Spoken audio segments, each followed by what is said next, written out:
जाना अध्यात्म है, पूजा पाठ करना अध्यात्म है, पेट की माला जपना अध्यात्म है, दया करना अध्यात्म है, किसी की सहायता करना अध्यात्म है। यह सब उसके कारक तत्व है। एक्चुअल में अध्यात्म क्या है? अध्यात्म हर एक व्यक्ति की नीड होती है। अभी हम यहाँ देखते हैं, बाहर दुनिया में देखते हैं तो लोग अलग अलग चीजों को मानते हैं, कैटेगरी डिवाइड कर रखी, हिंदू, मुस्लिम, सिख, ईसाई, ये वो। पर अध्यात्म सबके लिए सेम होता है। अध्यात्म आंतरिक विषय है, ना कि बाहरी विषय है। और ये सारी जो चीजें हैं वो बाहरी विषय है। कैसे? भगवान कृष्ण ने गीता में अर्जुन को कहा था, दूसरे अध्याय में उन्होंने अध्यात्म की परिभाषा दी थी। क्या कहा था? कि ये जो हमारी आत्मा है, हमारी चेतना है, इसको ब्रह्म कहा गया है। और ब्रह्म पर ब्रह्म तक पहुंचने की एबिलिटी रखता है। और इसको ना शस्त्र से मारा जा सकता है, ना वायु सुखा सकती है, ना अग्नि जला सकती है। यानी ये नित्य है, अजर है और अमर है। शरीर मरता है, आत्मा नहीं मरती है। तो नाश ना हो जिसका अर्जुन को ब्रह्म पुकारा जाता है। और इस ब्रह्म का जो नित्य स्वभाव है वही अध्यात्म पुकारा जाता है। तो आपका, मेरा, सभी के इस ब्रह्म का नित्य स्वभाव क्या है? इस ब्रह्म का जो नित्य स्वभाव है, जो चिर स्वभाव है, वो है शांति। सिर्फ और सिर्फ शांति। थोड़ी देर के लिए मान लो कि हमारे बीच में, दो लोगों के बीच में कोई छोटा सा झगड़ा हो जाता है, घर में, परिवार में कोई मनमुटाव हो जाता है। थोड़ी देर के बाद हम वापस क्या चाहते हैं? शांति पाना चाहते हैं। पानी है ये, अभी ये हमने इसको हिला दिया, 2 मिनट के बाद ये ऑटोमेटिक शांत हो जाएगा। क्यों? क्योंकि इसकी प्योर क्वालिटी है, इसका प्राकृत गुण है। तो ऐसे हमारी आत्मा का जो नित्य गुण है वो है शांति। तो शांति ही अध्यात्म है। हमें अपने मन के अंदर शांति को स्थापित करना है। और चूंकि हम मंदिर जाते हैं, 2 मिनट के लिए जाते हैं, तो वहां हमको शांति मिलती है, हमको अच्छा लगता है। किसी की मदद करते हैं तो अच्छा लगता है। तो वो थोड़ी देर के लिए होता है। पर आप जब चीज शांति अंदर स्थापित कर लेते हैं, अपने मन को पूर्ण रूप से शांत कर लेते हैं, तो फिर हम बड़े से बड़ी बाधाओं से भी पार हो जाते हैं। मैं आपको बहुत डीपली भी ले जाऊंगा, क्योंकि आपकी अवस्था भी उस लेवल तक जाने की नहीं है। पर आपको मैं मोटी मोटी 2-3 स्टोरी सुनाऊंगा, जिसके माध्यम से आप इस चीज को समझने की कोशिश करेंगे। अभी आप एक बहुत जबरदस्त स्लोगन सुन रहे हैं कि एक लोटा जल सारी समस्या का हल। सुन रहे हैं ना? तो आप सोचिए कि एक लोटा जल कैसे समस्या को हल करता है। भाई कुछ लोग तो इतने ज्यादा अमीर है कि खुद बोरिंग लगा के उसके अंदर मोटर डाल के भगवान के ऊपर पूरी खास पावर की मोटर से कंटिन्यू दिन रात जल चला सकते। यहाँ जल का ही वर्णन क्यों हुआ? क्योंकि जल जो है वो हमारी आत्मा का, हमारे मन का प्रतिनिधित्व करता है। उसकी क्वालिटी हमारी आत्मा से मैच करती है। तो हम सुबह सुबह जैसे ही उठते हैं, वो लोटा लेके मंदिर की ओर जाते हैं, तो हमारा मन एकदम से शांत हो जाता है। होता है कि नहीं होता है? फिर रास्ते में जो लोग मिलते हैं उनसे हम जय श्री कृष्ण, जय गोविंद, जय सीताराम करते हुए मंदिर तक जाते हैं, तो मन थोड़ा बहुत शांत होता है। जैसे ही मंदिर में प्रवेश करते हैं और शिवलिंग के ऊपर जैसे ही जल से हम धार बनाते हैं, उस पर जलाभिषेक करते हैं, तो मन बिल्कुल शांत हो जाता है, एकदम ईश्वर से कनेक्ट हो जाता है। उस 2 मिनट के लिए जितनी देर तक जल चल रहा हो, शिवाय के अलावा कुछ भी ध्यान में नहीं आता, ना स्कूल, ना कॉलेज, ना बाहर की कोई चीजें, कोई भी वाइब्रेशन हो, सब सिद्धि हो जाता है। तो मन जब पूरी तरह से शांत हो जाता है, तो बड़ी से बड़ी समस्या से भी हम बाहर आ जाते हैं। तो अध्यात्म क्या है? हमारे मन की शांति, जो सभी के लिए जरूरी है। जितना हमारा मन शांत रहेगा, उतना ही हम जीवन में आगे बढ़ पाएंगे। आप पढ़ाई कर रहे हो, अगर आपके मन में कोई वाइब्रेशन चल रहा है, तो आप नहीं कर सकते इसके लिए। आप स्टडी कब कर पाओगे? जब आपका मन, आपका चित्त शांत हो। तो इसलिए हमें सबसे पहले ये समझना है कि हमको अपने आप को किसी भी परिस्थिति में शांत रखना है, आध्यात्मिक रखना है। हमको आध्यात्मिक बनना है, यानी हमको शांत चित्त बनना है। चाहे कितने भी वाइब्रेशन हो, हम अपने आप को शांत रखें। यह अध्यात्म। अब मैं आपको 2-3 छोटी छोटी स्टोरी सुनाने की कोशिश करता हूँ, जो आपके जीवन में पूरी तरह से अप्लाई होगी। आपने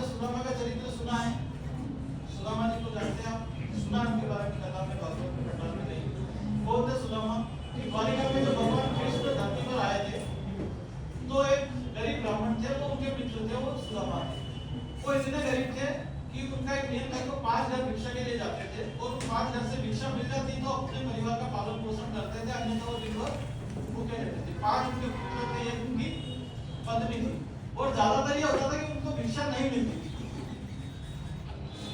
इस वजह से उनके पुत्र नित्य प्रतिदिन दुर्बल हो रहे थे, पत्नी भी डिप्रेशन अवस्था में जा रही थी, और सुदामा जी भी खुद अपने आप को चिंतित महसूस कर रहे थे। फिर क्या होता है कि उनकी पत्नी उनको समझाती है कि आप रोज हमको बोलते हो कि कृष्ण मेरा मित्र है, बचपन में हम साथ में खेले, वो इतने बड़े राज्य के राजा है, तो आप मुझसे क्यों मदद नहीं लेते, आप क्यों 5 घर रोज भिक्षा के लिए जाते हो? तो वो कहते हैं कि हम बचपन में साथ थे, वो मुझे पहचानेगा नहीं पहचानेगा इस बात की गारंटी नहीं, ये मन में द्वंद था कि पहचानेगा या नहीं पहचानेगा। अभी आप साथ में हो, आप एक फ्रेंड बड़ा हो जाता है, छोटा रह जाता, तो छोटा बंदा सोचेगा उसमें जब मदद करेगा नहीं करेगा क्या पता, पर पत्नी के कहने पर वो जाते हैं तो फिर बोलते हैं कि उसके लिए भेंट क्या ले जाओ। मेरे शिष्टाचार था कि हम किसी के घर जाते हैं तो कुछ ना कुछ लेके जाते हैं। तो उनकी पत्नी कहती है उसकी चिंता मत करो, पूरे घर के बर्तन वगैरह सब कटोती हो, इधर उधर कहीं से भी 3 मुट्ठी चावल का इंतजाम कर देती है। तो 3 मुट्ठी चावल की पोटली बनाकर सुदामा उनके मित्र से मिलने द्वारिका जाते हैं, और वहां क्या देखते हैं, उस लोगों को देखकर एकदम हतप्रभ रह जाते हैं।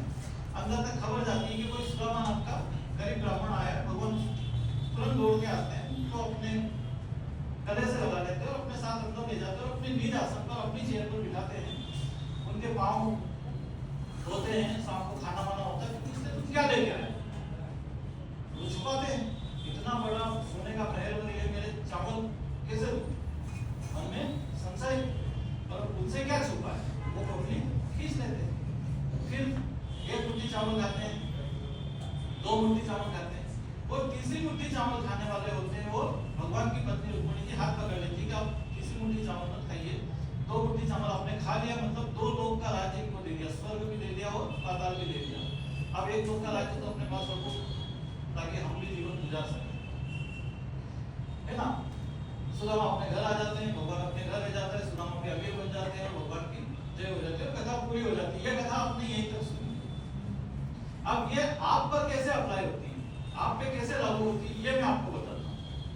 खुद विचार करो कि जब भगवान स्वयं धरती पे हो तो क्या उनका कोई मित्र इतना गरीब हो सकता है? क्योंकि भगवान ने कहा था कि सूर्य, संत और मित्र और धेनु के हित के लिए उन्होंने अवतार दिया। तो यहाँ आपको समझना यह चाहिए कि सुदामा जी जो थे वो 5 घर में जो जाते थे तो साधारण भिक्षा के लिए नहीं जाते थे। ये मान के चलो कि सुदामा आप, सुदामा मैं हूं, हम लोग सुदामा, ठीक है। और वो जो 5 घर भिक्षा के लिए जाते थे तो 5 घर पे भिक्षा, आटा दाल रोटी सामान मांगने नहीं जाते, तो 5 घर पे नहीं जाते थे, 5 बड़ी बड़ी यूनिवर्सिटीज में जाते थे, 5 बड़े बड़े एजुकेटर्स के पास जाते थे अपनी ज्ञान की पिपासा बुझाने के लिए, ज्ञान की भिक्षा लेने के लिए। जो 5 उनके पुत्र हैं वो 5 आपकी ज्ञानेंद्रियां हैं, तो ऑलरेडी वो बहुत विद्वान थे, पर फिर भी उनको लगता था कि मेरे पास जो नॉलेज है, मेरे पास जो ज्ञान है ये कम है, क्योंकि ज्ञान बाहर से आता है, बुद्धि हमारे पास होती है पर ज्ञान हमको बाहर से लेना पड़ता है। अभी आपके पास बुद्धि है और आप यहाँ क्या लेने आ रहे हैं, ज्ञान लेने आ रहे हैं, किस चीज का, फिजिक्स का। फिर केमिस्ट्री का लेना होगा तो केमिस्ट्री के जो विख्याता है उनके पास जाएंगे, मैथ्स का लेना हो तो मैथ्स वाले सर के पास जाएंगे। तो वो ज्ञान के लिए जाते थे, आटा दाल मांगने नहीं जाते थे, और उनमें बहुत नॉलेज था, ऑलरेडी उन्होंने पीएचडी कर रखी थी, पर वो जिस भी इंस्टीट्यूट में जाते थे, जिस भी गुरु के पास जाते थे, वो उनको उसी लेवल का ज्ञान देते थे जितना उनके पास था। मान लो आपने 12th कर ली और आप फिर कहीं जा रहे हो, आपको फिर कोई 12th का फिजिक्स पढ़ाया जा रहा है, तो आप क्या बोलोगे, यार ये यहाँ से काम नहीं चलेगा, दूसरे पर। तो करती है कि यहाँ वहाँ भटकने से काम नहीं चलेगा, द्वारिकाधीश के पास वहां से आपको ज्ञान मिलेगा, वो सबसे बड़ा ज्ञान का भंडार है, वो सबसे बड़ा स्रोत है। तो वहां जाने के लिए क्या करना पड़ेगा, उनको आंतरिक होना पड़ेगा, क्योंकि द्वारिका तो मन के अंदर है ना। भगवान जब बैठे थे तो तब तो क्या लेके जाओ, तो बुद्धि बड़ी चतुर होती है, वो 3 मुट्ठी चावल देती है। वो जो 3 मुट्ठी चावल भगवान ने खाए थे वो ये चावल नहीं थे जो आप और मैं रोज खाते हैं, वो हमारे कर्म फल थे, भूतकाल के, वर्तमान काल के और भविष्य काल के, तीनों काल के कर्म फल बुद्धि ने पोटली बनाकर आत्मा को दे दिए। जब शरीर से भेंट हो तो ये तीनों दे देना, वो अगर खा गए तो आप अजर अमर, आप हमेशा के लिए। तो 2 मुट्ठी खाने का वर्णन मिलता है, मतलब पिछली बार में आपने जो जो गलतियां करी थी वो सब उन्होंने माफ कर दी। वर्तमान में प्रेजेंट में आप उनके सामने बैठे हो, फिर भी अगर आपको उनको लगा कि कुछ मिस्टेक्स है वो भी कर, पर जैसे ही वो फ्यूचर के कर्म खाने लगे तो रुक्मिणी जी हाथ पकड़ ली थी, नहीं आप भविष्य के कर्म फल ना खाएं, इसके भविष्य में फिर कर्म करने के लिए इसको स्वतंत्र छोड़े, ताकि भविष्य में कर्म करे, अपने प्रारब्ध बनाए और अपनी यात्रा को आगे सुचारू रूप से चलाए। और वो इसके विवेक पर छोड़ दीजिए ये कैसे कर्म करता है। तो यहाँ आंतरिक होने से क्या मतलब है? वही शांत चित्त होना। आप सुदामा हैं, आपको जहां से मिले ज्ञान वहां से ज्ञान को कलेक्ट करना और आगे के लिए अपने गोल तक पहुंचने का रास्ता बनाना। तो ये जितनी पौराणिक कथाएं हैं ये सब कहीं ना कहीं हमारे ऊपर लागू होती है। आप कथा की तरह सुनोगे तो क्या है, सिर्फ कथा है, पर आप इसको जीवन में अप्लाई करोगे, उसके ऊपर लागू करोगे, तो वो हर एक कथा आपके ऊपर लागू। तो आप जब भी ज्ञान लेने के लिए जाए तो पूरी एकाग्रता से ज्ञान को सुने, जहां भी जाए, जिस भी यूनिवर्सिटीज में जाए, कॉलेज में जाए, सर के पास जाए, अपने घर में, बड़े बुजुर्ग, सभी जगह। ऐसा ही सेम एक प्रसंग हमारा रामायण में मिलता है कि जब हनुमान जी और ये पूरी टीम समुद्र के किनारे पहुंच जाती है तो यार समुद्र को पार कैसे करें, जब सीता जी का पता लगाने के लिए जा रहे हैं। हनुमान जी चुपचाप बैठ जाते हैं, उनको बहुत ज्ञान, बुद्धि, बल, विवेक सब रहता है, पर उनको उसका आभास नहीं होता है। अंगद कहते जामुन जी से कि पार तो जा सकता हूँ, पर वापस आने की मेरे अंदर एबिलिटी नहीं है, मैं वापस नहीं आ सकता, मुझे थोड़ा संदेह है। तो जब उनको बैठा हुआ देखते हैं जामुन जी, इनको हनुमान जी, तो उनसे कहते हैं कायरूरी चिपति सुन हनुमाना, का चुप साधी रहे बलवाना। मतलब तुम चुपचाप क्यों बैठे हो, तुम्हारे अंदर तो बुद्धि और विवेक सब है, तुम जा सकते हो। कौन सा काम ऐसा है कठिन है जो तुम नहीं कर सकते। तब हनुमान जी क्या कहते हैं, जैसे उनको पता चलता है कि राम कार्य लगिता उतारा सुनते ही भयो पर्वत आकार, पर्वत के समान अपना आकार कर लेते और कहते हैं कि इस खारे पानी का जो सामने नाला दिख रहा है इसको मैं पी जाऊं या कूद के जाऊं, जिस त्रिकुट के ऊपर लटका है उसको उखाड़ के यहाँ ला सकता हूँ, रावण को मार सकता हूँ, सही साई रावण ने मारी, आनी यहाँ त्रिकुट उबारी। फिर भी मैं तुमसे पूछता हूँ, इनसे जामन जी से, कि मुझे क्या करना चाहिए, मुझे उचित सिखावट दीजिए, मुझे उचित सलाह दीजिए। तब जामन जी क्या कहते हैं कि इतना करो तात तुम जाई, तुम ऐसा कुछ मत करो, ना लंका को उखाड़ के लाओ, ना रावण को मारो, ना सेना को मारो, तुम सिर्फ जाओ सीता जी को देखकर पता लगा के आ जाओ। तो आपके पास कितना भी, इस प्रसंग से मैं ये शिक्षा मिलती है, आपके पास कितना भी ज्ञान, कितना भी नॉलेज, पर यदि वहां आपसे बड़ा कोई खड़ा है, उम्र में बड़ा है, ज्ञान में बड़ा है, नॉलेज में बड़ा है, तो हम उससे पहले एडवाइस लें, है ना। आपने देखा होगा कि मुख्यमंत्री जी भी अपने सलाहकार रखते हैं, उनसे एडवाइस देते हैं कि हमें क्या क्या काम करना चाहिए, क्या नहीं करना चाहिए, तो सभी के पास एडवाइजर होते हैं। तो हम जीवन में अगर टॉप लेवल पे भी पहुंच जाए, हमको लगता है कि यार पूरी दुनिया का ज्ञान हमारे अंदर है, पर फिर भी हमें सलाह लिए बिना काम नहीं करना चाहिए। सलाह ले फिर हम इस काम को आगे बढ़ाएं। ठीक है, एक प्रश्न मैं आपको सुनाता हूँ जो बहुत ही आपके काम में आएगा। आपने रामायण में ही राम सेतु को सुना है ना, राम सेतु क्या था, समुद्र के ऊपर पुल बनाया गया। किसने बनाया था, राम सेना ने बनाया था। क्यों बनाया था, सीता जी को रावण हर के उधर ले गया था और पूरी वानर सेना को पार उतारना। तो जब भगवान राम अपनी सेना को लेकर चलते हैं और जैसे सेना समुद्र के किनारे जाती है तो क्या देखते हैं कि सामने 100 योजन मतलब लगभग 400 किलोमीटर का समुद्र आ गया। कैसे पार हो, एकदम हर पर वानर सेना आपकी तरफ बिल्कुल एनर्जेटिक थी, है ना, उन्होंने क्या कहा, अगर प्रभु कुछ नहीं, इसको हम अभी कूद जाएंगे। क्या ये हमारे लिए, हम मानव वंशज, बहुत छोटी चीज है।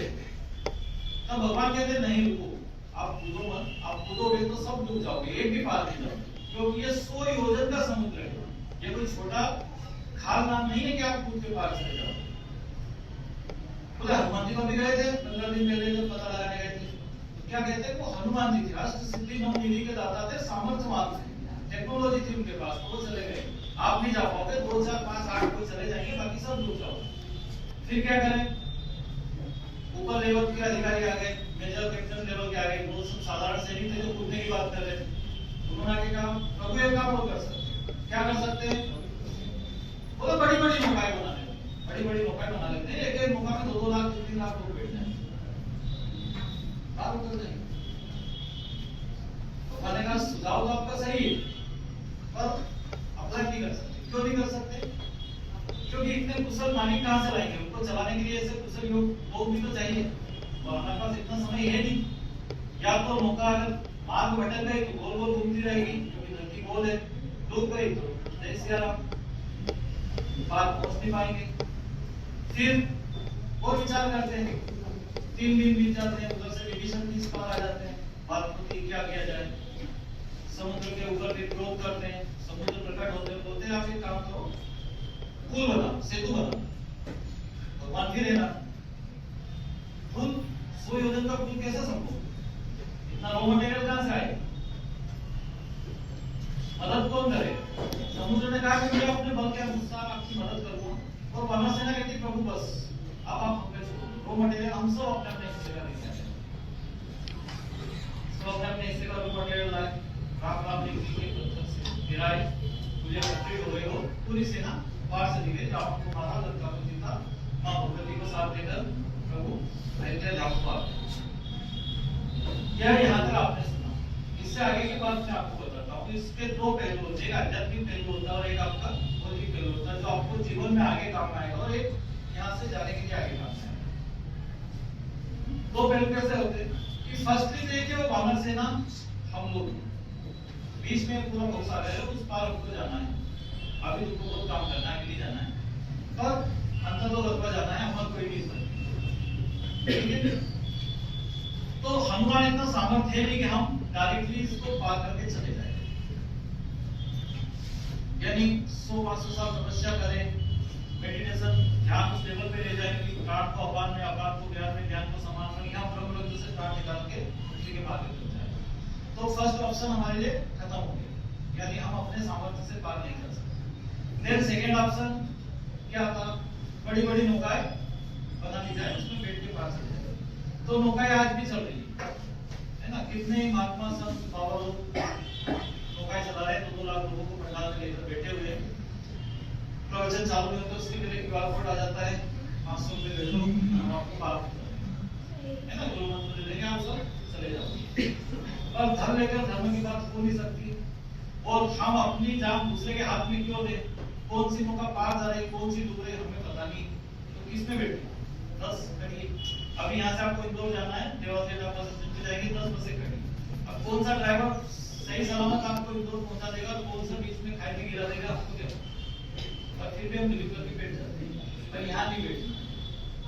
थर्ड ऑप्शन था आपके पास, क्या था, सेतु बनाया था, रॉ मटेरियल कहां से आएगा, तो रॉ मटेरियल आपको अपने हिस्से का लेना है। आप एक बार राम नाम का सुमिरन करेंगे, आपका एक बार अपने जगह करेंगे, 2 बार सुमिरन करेंगे, दूसरा बार अपनी जगह करेंगे, सुमिरन चिंतन उस लेवल पर बढ़ जाएगा कि ऑटोमेटिकली सेतु तैयार हो जाएगा, आप सारे से पार चले जाएंगे।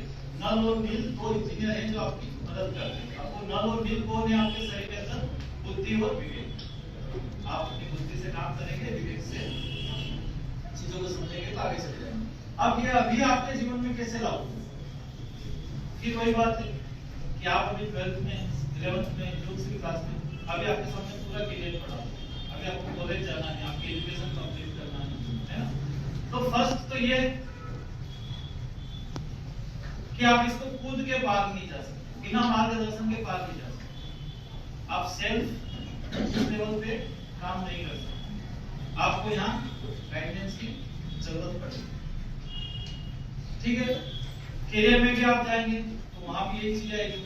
दूसरा ये कि आप नौका में नहीं बैठ सकते, बड़े बड़े बहुत सारे लोग आपको करियर के नाम पे झांसा देने के लिए आएंगे, हम ये आपको करवा देंगे, हमको आपको करवा देंगे, ऐसा करवा देंगे, पर वहां भी आपको चूज ही रहना है, सेल्फ मेड बनना है, खुद को खुद ही डेवलप करना है, खुद के लिए खुद ही सेतु बनाना है, अपना करियर खुद गढ़ना है, अपने बुद्धि और विवेक से फैसले लेकर हमको आगे बढ़ना है, किसी की बातों में नहीं आना, मन को इधर उधर भटकाना नहीं और सिंगल वे पे हमको चलना है। क्या कि हमको सेतु बनाना है। आपका टारगेट क्या है, जो भी है, IIT है, IIM है, जो भी है, उस टारगेट तक पहुंचने के लिए अपने को एक मार्ग बनाना है और उसके लिए रॉ मटेरियल आपको खुद ही जुटाना है, आपको कहीं से नहीं मिलेगा। बहुत सारे लोग आएंगे आपको परीक्षा के एक दिन पहले क्वेश्चन पेपर मिल जाएंगे, बस आपको रटना है, पास रहेगा, तो वो चीज भी आपको नहीं करना है। तो सुदामा चरित्र से आपने क्या सीखा कि आपको ज्ञान के लिए भटकना, जहां भी जाओ वहां से सिर्फ ज्ञान लेके आओ और कुछ सीखना है। इस कथा से आपने क्या सीखा कि आपको खुद प्रयत्न करना है, किसी के भरोसे नहीं रहना है। तीसरी एक और स्टोरी में आपको छोटी सी सुनाता हूं, और बात मैं आपको बताता हूं कि जब आप करियर में बड़े हो जाओगे, आपके पास बहुत धन संपदा आ जाएगी, आप बड़े इंजीनियर बन गए, आप बड़े डॉक्टर बन गए, आप सेट हो गए पूरी तरह से और बहुत पैसा आपने कमा लिया, तो उस पैसे का यूज कैसे करना है?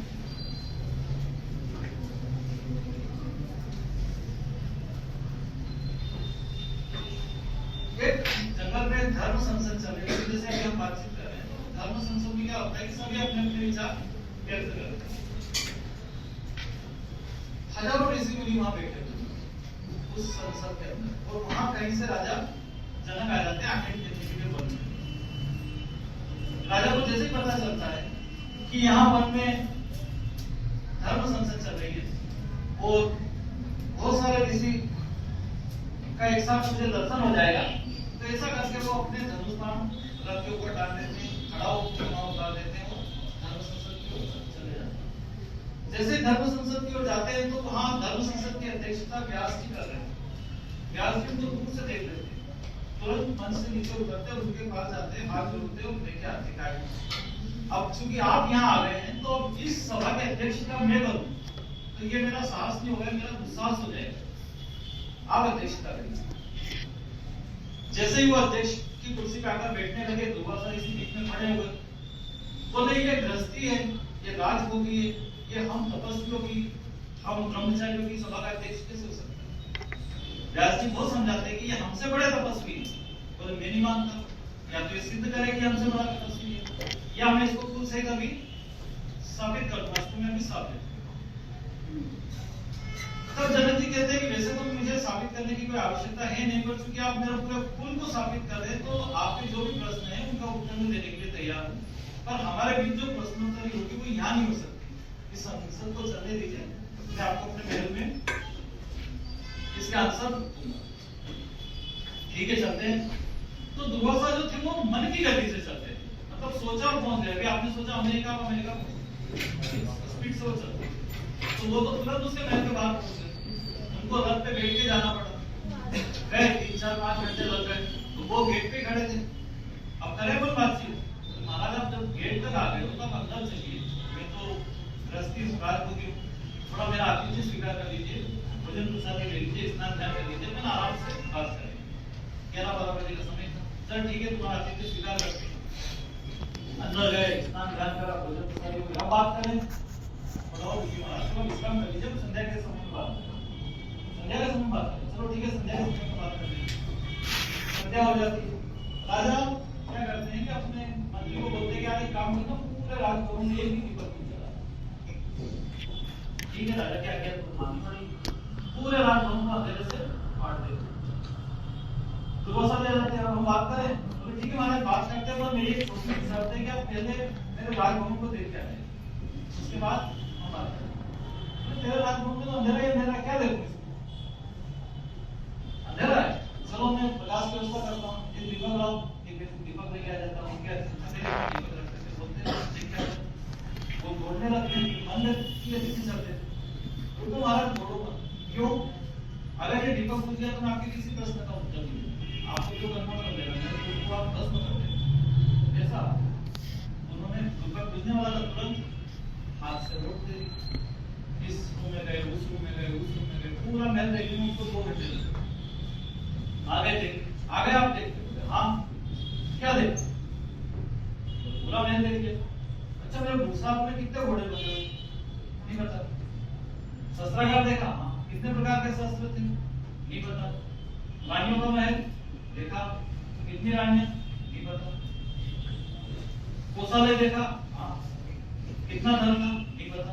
तो क्या देखा आप, पूरा महल देखने के 2 घंटे लगा। बोले क्या देखूं, मेरा पूरा ध्यान इस दीपक पे था, अगर ये पूछ लिया तो तू आंसर नहीं देगा।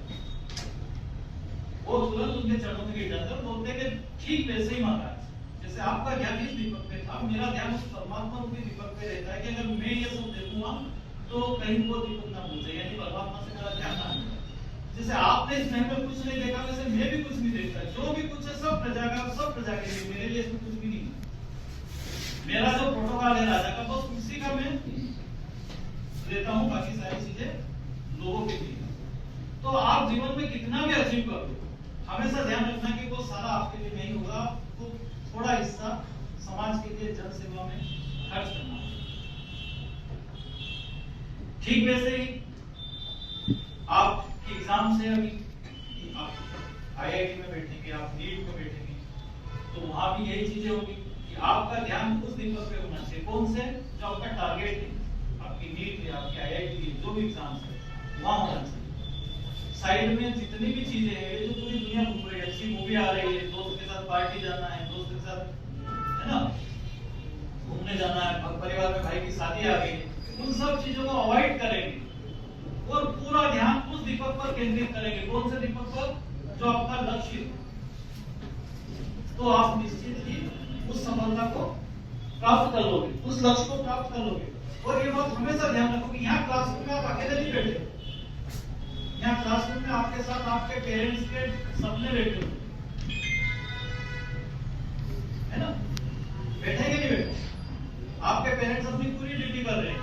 आप सुबह 4 बजे 5 बजे जितनी भी बजे घर से निकलते हो, 5 बजे उठ के आपके लिए लंच बना के देते हैं, आपके लिए सारी व्यवस्थाएं करते हैं, कोचिंग की फीस, ड्रेस, शूज, बुक्स, जो चीजें सब खुद अभाव में रहकर आपको आगे बढ़ाने के लिए पीछे से पुश करते हैं।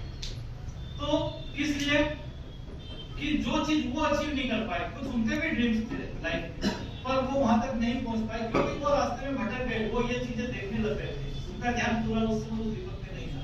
पर अब वो चाहते हैं कि उनके बच्चे उनके सपने को जी पाए।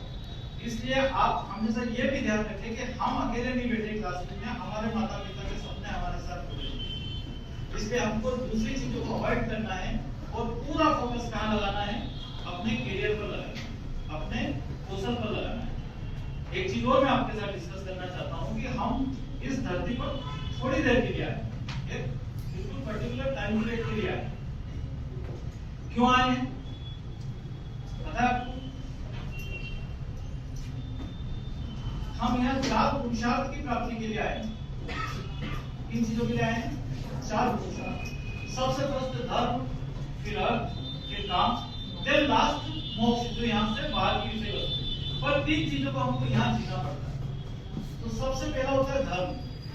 धर्म क्या है आप बता सकते हैं? आपका धर्म क्या है? कौन को पता अपना धर्म?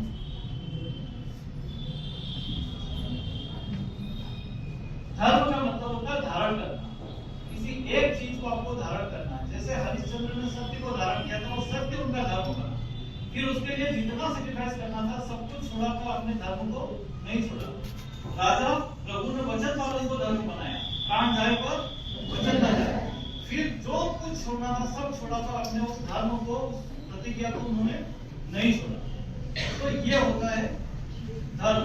जब लंका में लड़ाई हुई और लक्ष्मण जी को शक्ति लग गई, सब चिंतित हुए क्या करें। विभीषण ने कहा हमारे लंका में बहुत अच्छे डॉक्टर हैं, वेदराज को लाओ, वो इसका ट्रीटमेंट कर देंगे। वेदराज को लाया गया, वेदराज ने मना कर दिया, नहीं करो राज। क्यों नहीं करोगे? अरे मेरा शत्रु है, लंका का शत्रु मेरा शत्रु। भगवान उनसे एक बात पूछते आपका धर्म क्या है? तब वो क्या कहते हैं? चिकित्सा मेरा धर्म, क्योंकि मैं चिकित्सक हूं। रोगी का उपचार करना ही मेरा धर्म है। तो क्या ये रोगी नहीं है? रोगी है, करो इलाज। बराबर उन्होंने इलाज किया, कभी धर्म को नहीं छोड़ सकते।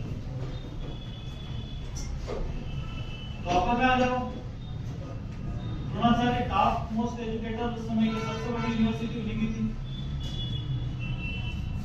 और उन्होंने कहीं ना कहीं खुद को बाउंडेड कर लिया था कि मैं सिर्फ ब्राह्मणों को राजपूतों को ही शिक्षा दूंगा। कर्ण गया तो मना कर दिया, तो नहीं पढ़ाएंगे। एकलव्य गया उसको मना कर दिया। फिर कालांतर में उनके मित्र थे द्रौपदी के पिता, उनके साथ उनका राजनीतिक झगड़ा हुआ और उन्होंने यज्ञ का आह्वान करा। यज्ञ से यज्ञ देवता प्रसन्न हुए, बोलो क्या चाहिए? बोले मुझे ऐसा पुत्र दो जो द्रोणाचार्य का वध कर सके, उसका मस्तक काट दे, बस और कुछ नहीं चाहिए, बाकी सब कुछ है मेरे पास। तथास्तु। जब पुत्र भद्रष्ट तुम उसका नाम पूरे आर्यवर्त पूरे भारत देश में बात कर रही है कि द्रुपद ने ऐसा पुत्र उत्पन्न करवाया है, से मांगा है जो द्रोणाचार्य का वध करेगा। बात द्रोणाचार्य से पहुंच गई कि मुझे मारने वाला धरती पे आ गया। वो जब 7 वर्ष के हुए और द्रुपद लेकर उनको उन्हीं द्रोणाचार्य के पास गए, इसका एडमिशन करो आप, इसकी शिक्षा दीक्षा। तो स्वागत है, शिक्षक को शिक्षा देना मेरा धर्म है। उनको पता था कि ये मुझे मारने के लिए बोला था, फिर भी शस्त्र शास्त्र सारा ज्ञान उन्होंने बिना भेदभाव के उसको दिया। तो धर्म हमें धारण करना है ना। व्यापारी का धर्म व्यापार करना है, पर व्यापार का धर्म कब तक है उसका? जब तक उसने फिक्स कर रखा है मुझे 10% पे बिजनेस करना है, जो चीज 100 रुपए में उसको बेचना है। अब आजकल व्यापारी क्या कर रहा है? एक को 110 में दे दी, एक को 107 में दे दी, एक को 120 में दे दी। तो वो धर्म नहीं रहा, उसका अधर्म हो गया। किसान का धर्म खेती करना, तो नेता का धर्म सेवा करना, सेवा धर्म। तो हमको धर्म डिसाइड करना। अभी फिलहाल आपका धर्म भी बदलता भी रहता है। अभी आपका धर्म शिक्षा ग्रहण करना है, आप स्टूडेंट हो, विद्यार्थी हो, और विद्या का अध्ययन करना आपका धर्म है। तो आपको अपने धर्म का पालन करना है, अपने पिताजी के लिए, अपने सपनों के लिए इतना आपको बलिदान देना पड़ेगा। सेकंड आता है अर्थ। सेकंड क्या आता है? अर्थ, जिसके लिए हम सब मेहनत कर रहे हैं। पैसा, अर्थ मतलब पैसा। पर पैसे में और अर्थ में क्या फर्क है, ये मैं आपको बता। पैसा आपको कई तरह से मिल जाता है। पैसा आदमी चोरी भी कर लेता है, किसी से छीन भी लेता है, डाका डाल के भी कमा लेता है, किसी को पैतृक संपत्ति के रूप में भी मिल जाता है। अब वो सिर्फ क्या है? पैसा है। अर्थ क्या है? जो अपने धर्म का आचरण करके कमाया है और जिसको आपके मन ने एक्सेप्ट किया कि यस ये मेरा, इसे मैंने अपनी मेहनत से कमाया है और इसको कमाने के बाद मुझे संतोष, वो आपका अर्थ। और उसको अर्थ जब परमार्थ में लग जाएगा, कहीं की मदद में लग जाएगा, कोई अच्छे कार्य में लग जाएगा, कहीं व्यवस्थित जगह लग जाएगा, तो वो आपके लिए क्या हो जाएगा? मुक्ति का मार्ग हो जाएगा। यानी चारों पुरुषार्थ आपके कंप्लीट हो जाएंगे। धर्म, देन अर्थ, देन आखिर में इससे आगे भी बहुत सारी चीजें हैं। आपके मन में कोई क्वेश्चन है क्या जो अक्सर आपको परेशान करता हूं? धर्म को लेकर, ज्ञान को लेकर बताएं। अच्छा, रामचरितमानस किसने पढ़ी? किसी ने पढ़ी? क्या सीखा उससे? रामचरितमानस अपने जीवन में क्या सीखा?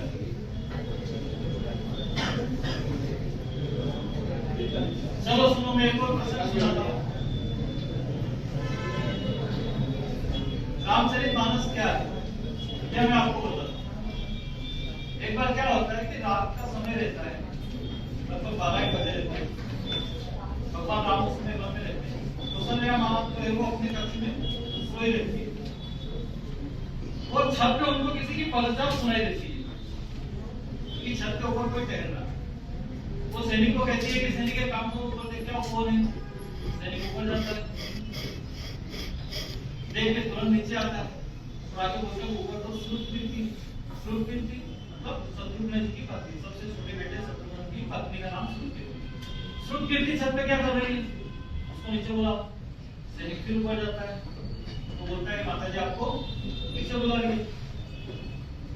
श्रुतकीर्ति तुरंत नीचे आती है, माता जी को प्रणाम करती है। रात को तुम छत पे क्या कर रही है? नींद नहीं आ रही है? अच्छा शत्रुघ्न था, बोलो उनको देखे हुए मुझे 13 साल हो गए। बोले वो राजभवन में तो रोज आता है, सारे राजकाज करता है, मेरी सीधी सेवा करता है, मेरे कक्ष में भी रोज मेरी सेवा करके जाता है।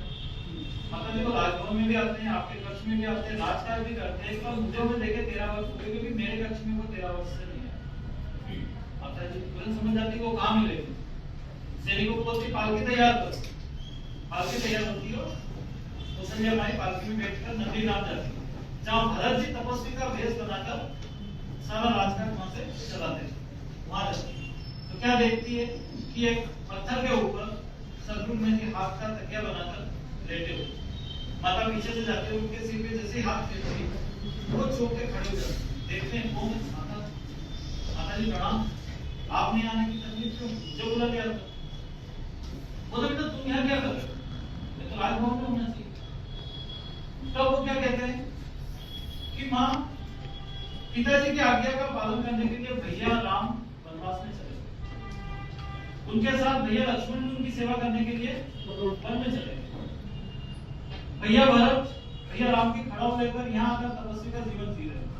तो क्या विधाता ने ये सारा राजभोग, सारा राशि वस्त्र, सारा राशि जीवन सिर्फ मुझ अकेले के भाग्य में लिखा है? जब मेरे 3 भाई वन में तपस्वियों का जीवन जी रहे, तो मैं अकेला ये सब राजभोग कैसे कर सकता हूँ? क्या मेरा जमीन गवा देगा?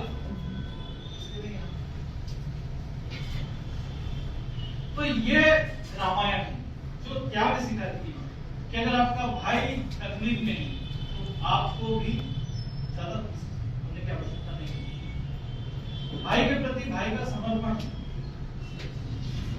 दूसरा, जब भगवान राम को वनवास हो गया, घोषणा हो गई, वो लक्ष्मण जी को पता चला कि भैया राम को वन हो गया, तो वो तुरंत माता जी से आज्ञा लेने के लिए उनके कक्ष की ओर भागे। माता, उनकी माता सुमित्रा, तो जैसे सुमित्रा माँ के कक्ष में जाते हैं तो सुमित्रा माँ पहले से ही तैयार थी।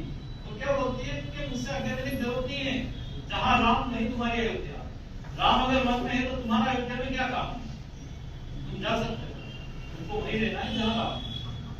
अब माता जी से आज्ञा मिल गई, पत्नी से आज्ञा लेना भी जरूरी है, क्योंकि अग्नि के 7 फेरे लेकर हमने 7 जीने मरने की कसमें खाई है, तो उनके आज्ञा के बिना वन भी नहीं जा सकते। तो पत्नी की अनुमति के लिए वो उर्मिला जी की कक्ष की ओर जाने के लिए तैयार हो गए। तो देखते हैं कि उर्मिला जी पहले से हाथ में आरती का थाल लेके खड़ी है, तो क्या बोलती है कि मुझसे पहले आपने भगवान राम की सेवा का संकल्प लिया था, तो आपके उस सेवा धर्म में मैं आगे नहीं आ सकता। मैं आपको अपने विवाह धर्म से 14 वर्ष के लिए मुक्त